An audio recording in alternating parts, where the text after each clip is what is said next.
Breaking news, সবচেয়ে উত্তপ্ত মুহূর্তের বিশ্লেষণ। পরিস্থিতি এমন এক মোড়ে এসে দাঁড়িয়েছে, আইনশৃঙ্খলা বাহিনী, রাজনৈতিক নেতৃত্ব, সাধারণ জনগণের মনে প্রশ্ন, যেখানে স্বরাষ্ট্র উপদেষ্টা নিজে ঘোষণা দিয়েছেন আওয়ামী লীগের নেতাকর্মীদের বিরুদ্ধে সর্বোচ্চ ব্যবস্থা নেওয়া হবে। দেশে আরেকটি গণ অভ্যুত্থানের ঘটনা ঘটতে যাচ্ছে। আওয়ামী লীগের নতুন কর্মসূচি ১০ নভেম্বর থেকে শুরু করে ১৩ নভেম্বর পর্যন্ত সারা দেশে বিক্ষোভ। এই ৩ দিনের মাথায় ১৩ তারিখে ঢাকায় লকডাউনের কর্মসূচি। এই কর্মসূচি নিয়ে সরকারের তীব্র উদ্বেগ। একই সময়ে আন্তর্জাতিক অপরাধ ট্রাইব্যুনালে শেখ হাসিনার বিচারের রায়ের ঘোষণার সম্ভাবনা রয়েছে। আওয়ামী লীগ আশঙ্কা করছে রায় তাদের বিপক্ষে যেতে পারে, আর সেই আশঙ্কা থেকেই ঢাকা লকডাউনের ঘোষণা করেছে। আওয়ামী লীগের উদ্দেশ্য জনগণকে মাঠে রাজনৈতিক সংবেদনশীল রাখা। স্বরাষ্ট্র উপদেষ্টার প্রতিপক্ষের হুমকি তাই মনোবল ভাঙার শেষ অস্ত্র প্রয়োগের মতোই দেখাচ্ছে। তার সেই হুমকি থেকেই দেশে আরো রাজনৈতিক উত্তেজনা আরো বেড়েই চলেছে। ৫০% সেনা ব্যারাকে ফিরে যাওয়ায় পুলিশের উপর চাপ বেড়েছে, যেখানে আওয়ামী লীগের মিছিলগুলো ফেরাতে পুলিশের ব্যর্থতা লক্ষ্য করা যাচ্ছে। এমন অবস্থায় অনেকেই মনে করছে স্বরাষ্ট্র উপদেষ্টার এই হুঁশিয়ারির হতাশার কারণ হতে পারে।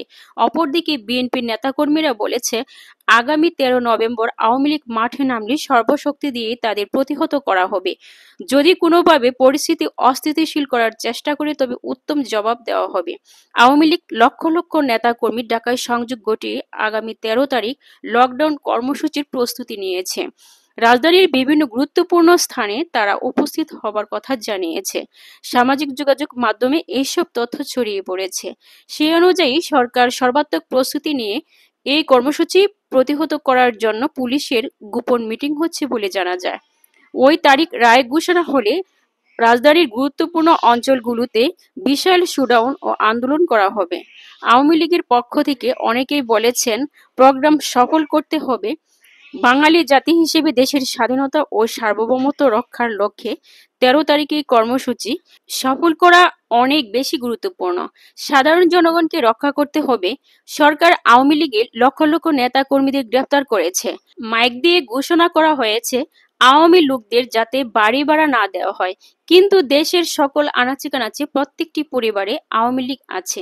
প্রশাসনের এই অতি সক্রিয়তা, জাতিসংঘের মানবাধিকার কমিশন থেকে ইউনূস সরকারকে কড়া চিঠি পাঠিয়ে বলা হয়েছে, আওয়ামী লীগের যেসব নেতাকর্মীদের গ্রেপ্তার করা হয়েছে তাদের বিরুদ্ধে থাকা অভিযোগের সপক্ষে প্রমাণ দিতে হবে। প্রমাণ দিতে না পারলে জেল থেকেই মুক্তি দিতে হবে। আসন্ন নির্বাচন নিয়ে বলা হয়েছে, নির্বাচন যাতে অবাধ সুষ্ঠু হয় তার জন্য ইন্টারিম সরকারকে পদক্ষেপ নিতে বলা হয়েছে।